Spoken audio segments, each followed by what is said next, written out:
Ruth Golding. Wuthering Heights, by Emily Brontë. Chapter 27.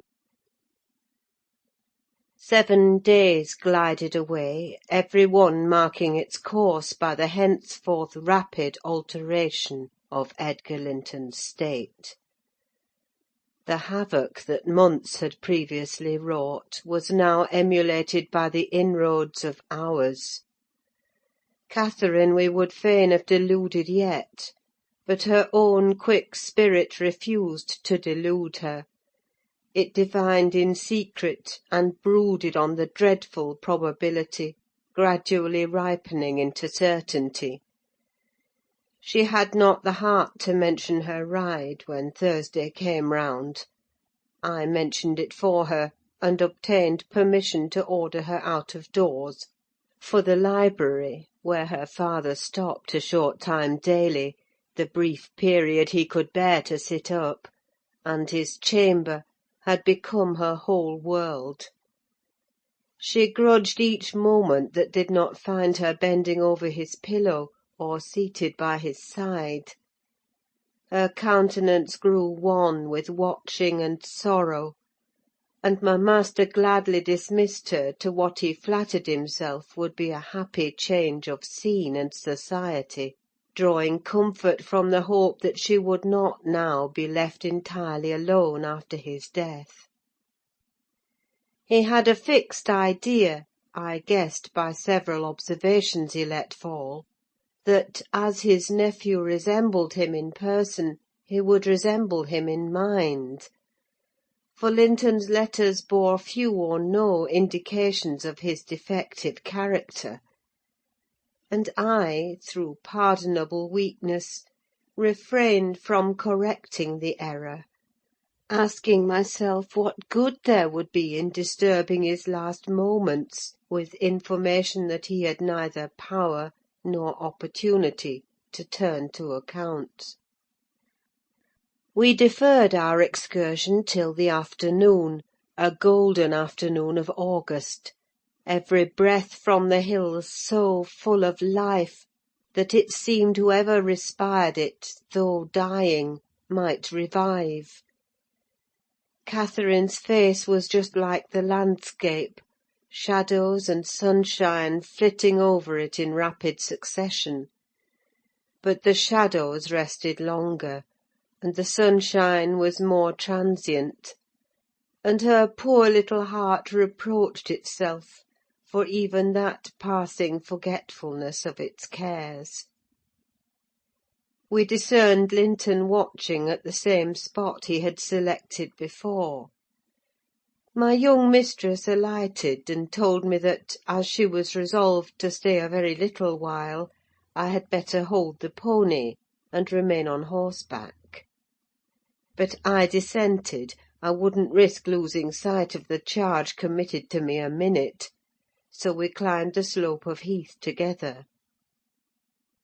Master Heathcliff received us with greater animation on this occasion; not the animation of high spirits, though, nor yet of joy: it looked more like fear.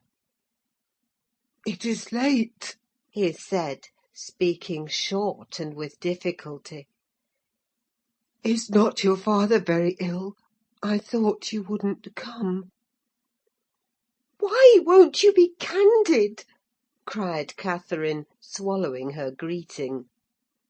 "Why cannot you say at once you don't want me? It is strange, Linton, that for the second time you have brought me here on purpose, apparently to distress us both, and for no reason besides." Linton shivered and glanced at her, half supplicating, half ashamed; but his cousin's patience was not sufficient to endure this enigmatical behaviour. "My father is very ill," she said. "And why am I called from his bedside? Why didn't you send to absolve me from my promise, when you wished I wouldn't keep it? Come! I desire an explanation. Playing and trifling are completely banished out of my mind, and I can't dance attendance on your affectations now." "My affectations!" expectations," he murmured. "What are they? For heaven's sake, Catherine, don't look so angry. Despise me as much as you please. I am a worthless, cowardly wretch. I can't be scorned enough, but I'm too mean for your anger. Hate my father and spare me for contempt." "Nonsense!" cried Catherine in a passion. "Foolish, silly boy! And there he trembles, as if I were really going to touch him. You needn't bespeak contempt, Linton. Anybody will have it spontaneously at your service.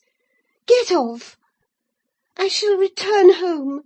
It is folly dragging you from the hearthstone and pretending— What do we pretend?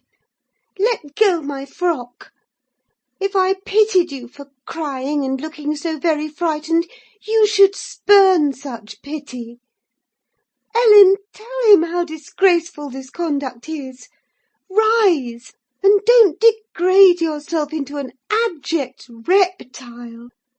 Don't!" With streaming face and an expression of agony, Linton had thrown his nerveless frame along the ground. He seemed convulsed with exquisite terror. "Oh!" he sobbed, "I cannot bear it! Catherine, Catherine, I'm a traitor too, and I dare not tell you. But leave me, and I shall be killed.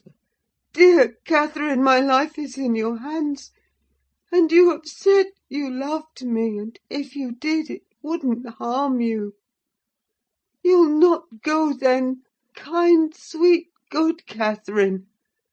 And perhaps you will consent, and he'll let me die with you."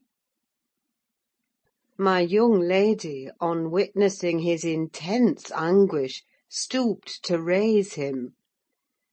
The old feeling of indulgent tenderness overcame her vexation, and she grew thoroughly moved and alarmed. "Consent to what?" she asked. "To stay? Tell me the meaning of this strange talk, and I will. You contradict your own words and distract me. Be calm and frank, and confess at once all that weighs on your heart. You wouldn't injure me, Linton, would you? You wouldn't let any enemy hurt me if you could prevent it. I'll believe you are a coward for yourself, but not a cowardly betrayer of your best friend." "But my father threatened me," gasped the boy, clasping his attenuated fingers. "and I dread him, I dread him. I dare not tell." "Oh, well," said Catherine, with scornful compassion, "keep your secret. I'm no coward. Save yourself. I'm not afraid." Her magnanimity provoked his tears. He wept wildly, kissing her supporting hands, and yet could not summon courage to speak out. I was cogitating what the mystery might be, and determined Catherine should never suffer to benefit him or any one else by my good will, when, hearing a rustle among the ling, I looked up and saw Mr. Heathcliff almost close upon us, descending the heights. He didn't cast a glance towards my companions, though they were sufficiently near for Linton's sobs to be audible; but hailing me in the almost hearty tone he assumed to none besides, and the sincerity of which I couldn't avoid doubting, he said, "It is something to see you so near my house, Nelly. How are you at the Grange? Let us hear.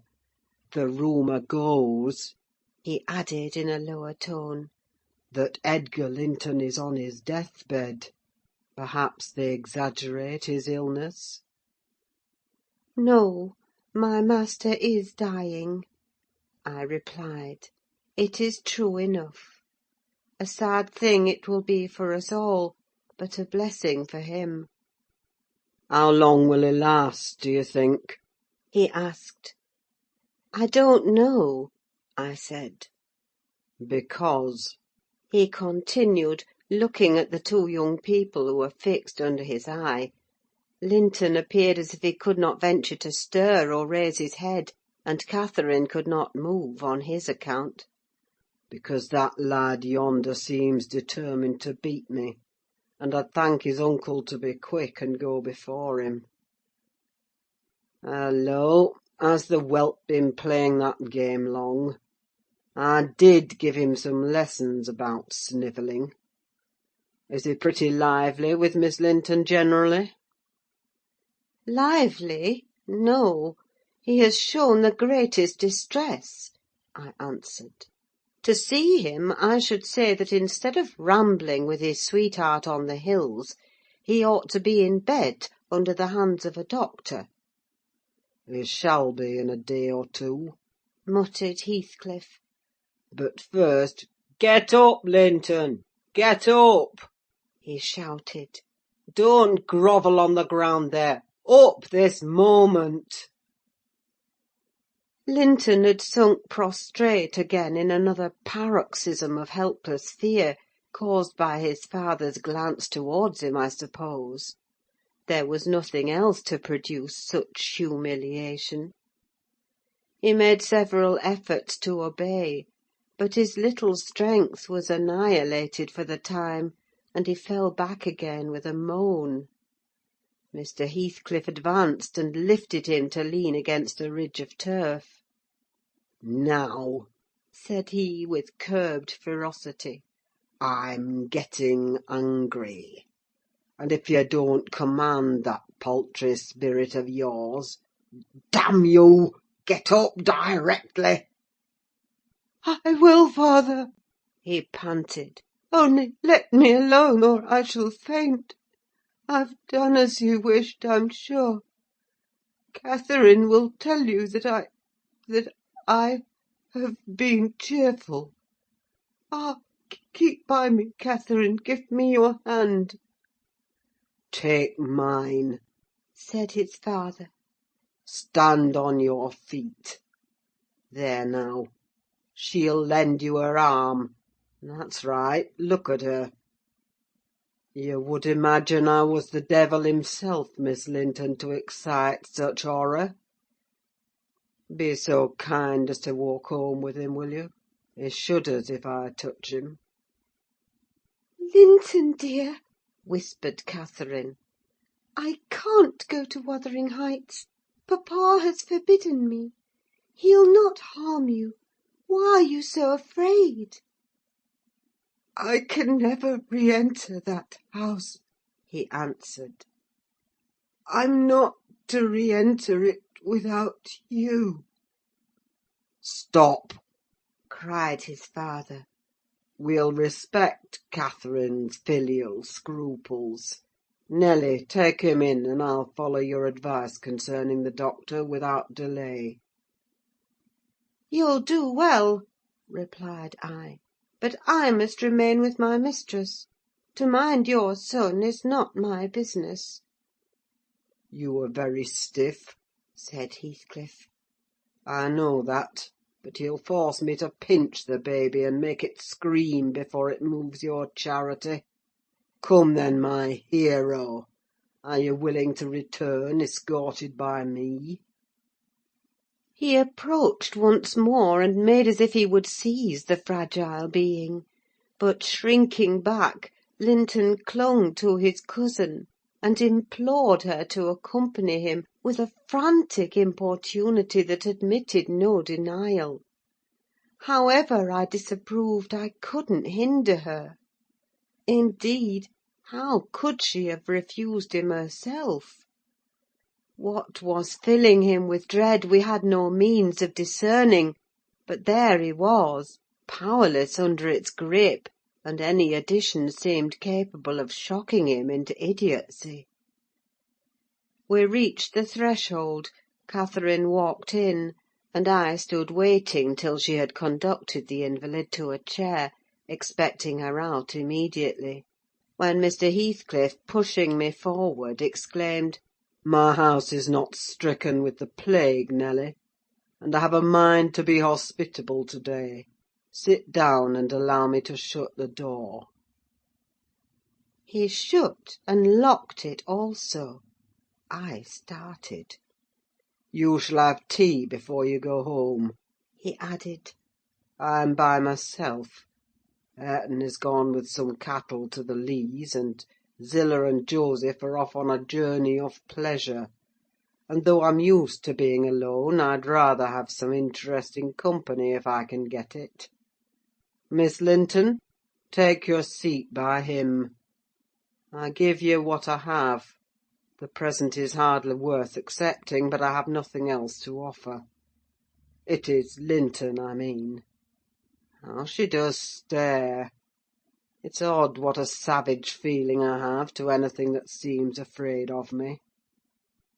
Had I been born where laws are less strict and tastes less dainty, I should treat myself to a slow vivisection of those two as an evening's amusement." He drew in his breath, struck the table, and swore to himself. By hell, I hate them! "I am not afraid of you," exclaimed Catherine, who could not hear the latter part of his speech. She stepped close up, her black eyes flashing with passion and resolution. "Give me that key: I will have it," she said. "I wouldn't eat or drink here if I were starving." Heathcliff had the key in his hand that remained on the table. He looked up, seized with a sort of surprise at her boldness, or possibly reminded by her voice and glance of the person from whom she inherited it. She snatched at the instrument, and half succeeded in getting it out of his loosened fingers; but her action recalled him to the present. He recovered it speedily. "Now, Catherine Linton," he said, "stand off, or I shall knock you down, and that will make Mrs. Dean mad." Regardless of this warning, she captured his closed hand and its contents again. "We will go," she repeated, exerting her utmost efforts to cause the iron muscles to relax, and finding that her nails made no impression, she applied her teeth pretty sharply. Heathcliff glanced at me a glance that kept me from interfering a moment. Catherine was too intent on his fingers to notice his face. He opened them suddenly, and resigned the object of dispute; but ere she had well secured it, he seized her with the liberated hand, and, pulling her on his knee, administered with the other a shower of terrific slaps on both sides of the head, each sufficient to have fulfilled his threat, had she been able to fall. At this diabolical violence, I rushed on him furiously. "You villain!" I began to cry. "You villain!" A touch on the chest silenced me.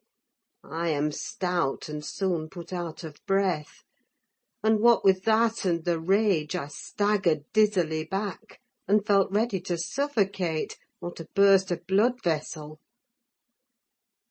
The scene was over in 2 minutes. Catherine, released, put her 2 hands to her temples, and looked just as if she were not sure whether her ears were off or on. She trembled like a reed, poor thing, and leant against the table, perfectly bewildered. "I know how to chastise children, you see," said the scoundrel grimly, as he stooped to repossess himself of the key, which had dropped to the floor. "Go to Linton now, as I told you, and cry at your ease. I shall be your father to-morrow, all the father you'll have in a few days, and you shall have plenty of that. You can bear plenty, you're no weakling. You shall have a daily taste, if I catch such a devil of a temper in your eyes again." Cathy ran to me instead of Linton, and knelt down and put her burning cheek on my lap, weeping aloud. Her cousin had shrunk into a corner of the settle, as quiet as a mouse, congratulating himself, I dare say, that the correction had alighted on another than him. Mr. Heathcliff, perceiving us all confounded, rose, and expeditiously made the tea himself. The cups and saucers were laid ready. He poured it out, and handed me a cup. Wash away your spleen, He said. and help your own naughty pet and mine. It is not poisoned, though I prepared it. I'm going out to seek your horses. Our first thought on his departure was to force an exit somewhere. We tried the kitchen door, but that was fastened outside. We looked at the windows: they were too narrow for even Cathy's little figure. "Master Linton," I cried, seeing we were regularly imprisoned, "you know what your diabolical father is after, and you shall tell us, or I'll box your ears as he has done your cousin's." Yes, Linton, you must tell, said Catherine. "It was for your sake I came, and it will be wickedly ungrateful if you refuse." "Give me some tea, I'm thirsty, and then I'll tell you," he answered. "Mrs. Dean, go away. I don't like you standing over me. Now, Catherine, you're letting your tears fall into my cup. I won't drink that. Give me another." Catherine pushed another to him and wiped her face. I felt disgusted at the little wretch's composure, since he was no longer in terror for himself. The anguish he had exhibited on the moor subsided as soon as ever he entered Wuthering Heights, so I guessed he had been menaced with an awful visitation of wrath if he failed in decoying us there; and that accomplished, he had no further immediate fears. "Papa wants us to be married," he continued, after sipping some of the liquid; "and he knows your papa wouldn't let us marry now, and he's afraid of my dying if we wait. So we are to be married in the morning, and you are to stay here all night; and if you do as he wishes, you shall return home next day, and take me with you." "Take you whither, pitiful changeling?" I exclaimed. "You marry? Why, the man is mad, or he thinks us fools every one. And do you imagine that beautiful young lady, that healthy, hearty girl, will tie herself to a little perishing monkey like you? Are you cherishing the notion that anybody, let alone Miss Catherine Linton, would have you for a husband? You want whipping for bringing us in here at all, with your dastardly puling tricks. And don't look so silly now. I've a very good mind to shake you severely for your contemptible treachery and your imbecile conceit." I did give him a slight shaking, but it brought on the cough, and he took to his ordinary resource of moaning and weeping, and Catherine rebuked me. "Stay all night? No," she said, looking slowly round. "Ellen, I'll burn that door down, but I'll get out." And she would have commenced the execution of her threat directly, but Linton was up in alarm for his dear self again. He clasped her in his two feeble arms, sobbing, "Won't you have me and save me? Not let me come to the Grange? Oh, darling Catherine, you mustn't go and leave after all. You must obey my father, you must."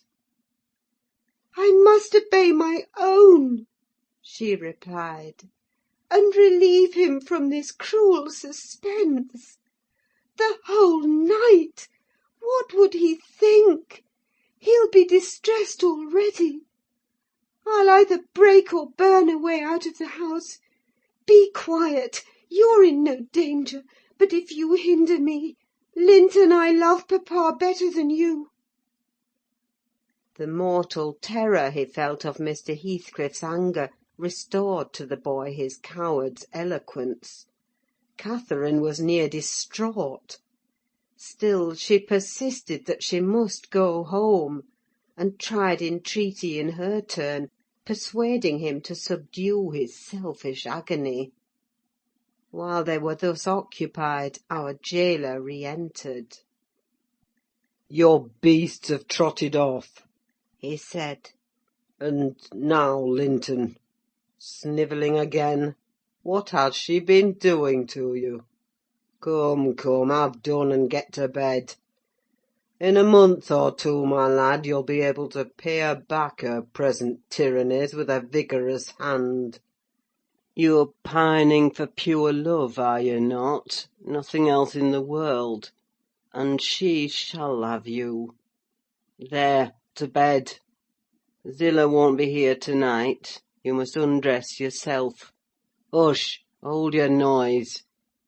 Once in your own room, I'll not come near you. You needn't fear. By chance you've managed tolerably. I'll look to the rest." He spoke these words holding the door open for his son to pass, and the latter achieved his exit exactly as a spaniel might, which suspected the person who attended on it of designing a spiteful squeeze.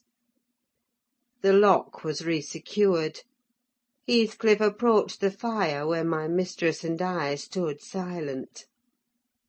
Catherine looked up, and instinctively raised her hand to her cheek.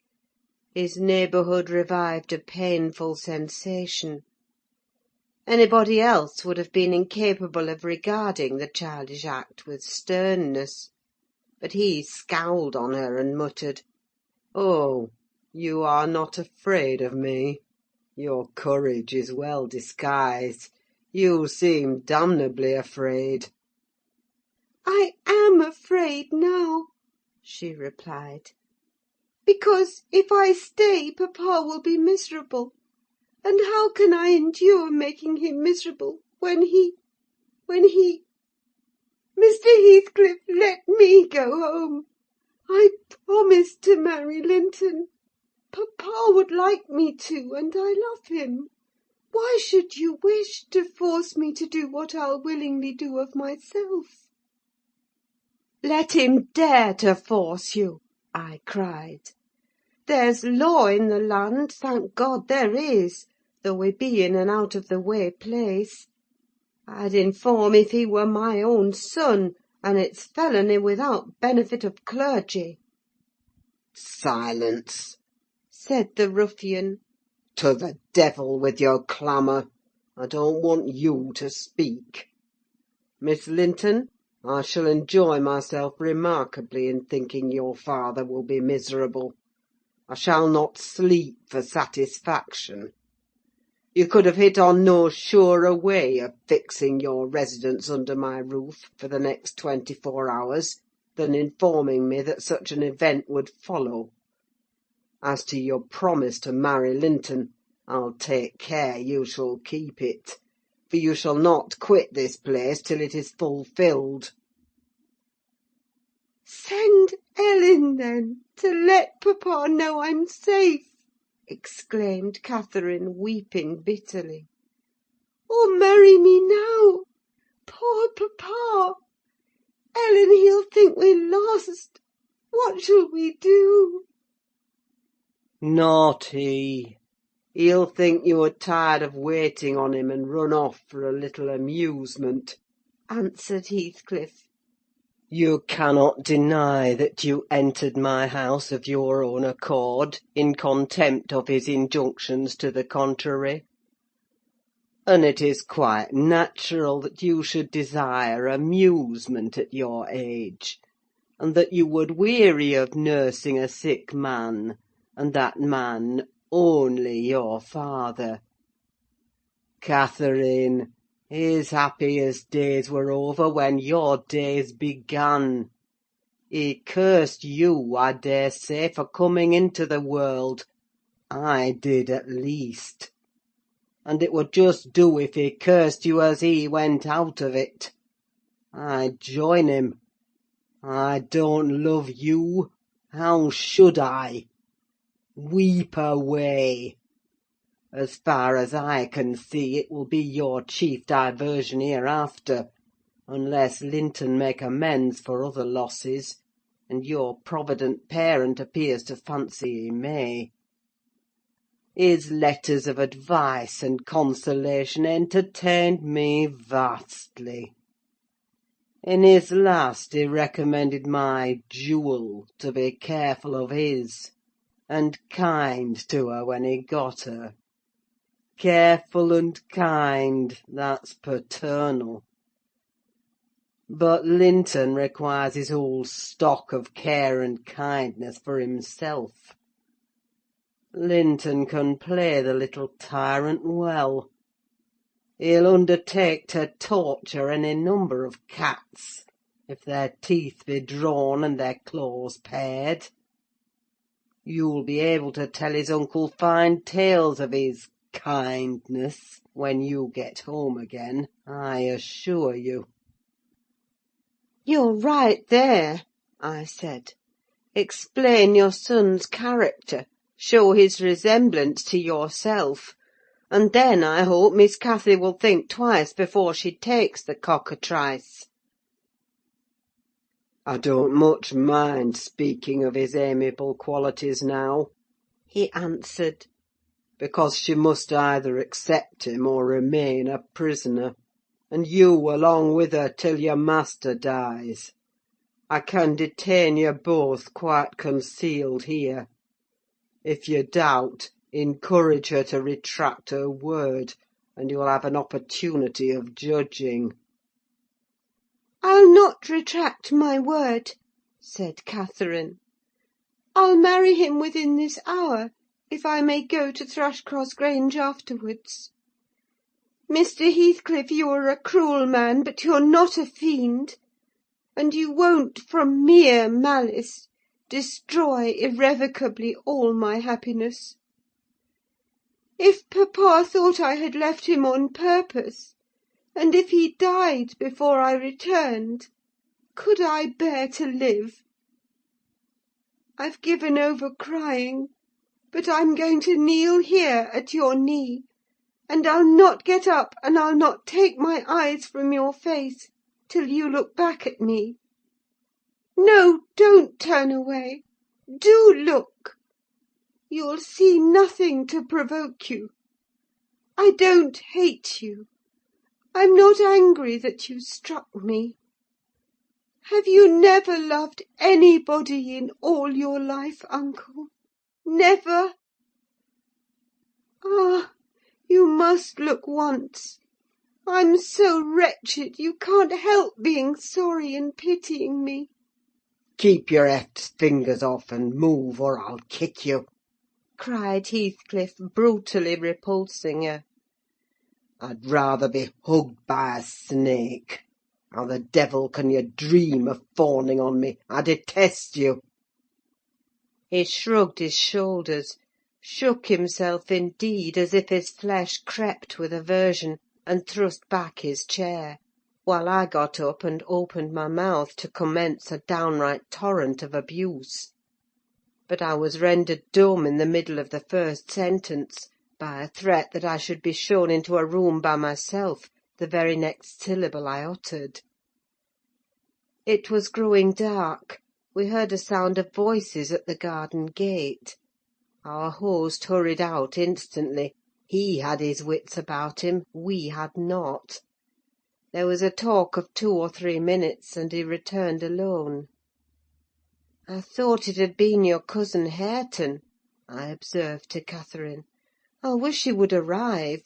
Who knows but he might take our part?" It was 3 servants sent to seek you from the Grange, said Heathcliff, overhearing me. You should have opened a lattice and called out. but I could swear that chit is glad you didn't. She's glad to be obliged to stay, I'm certain." At learning the chance we had missed, we both gave vent to our grief without control, and he allowed us to wail on till 9 o'clock. Then he bid us go upstairs through the kitchen to Zilla's chamber, and I whispered my companion to obey.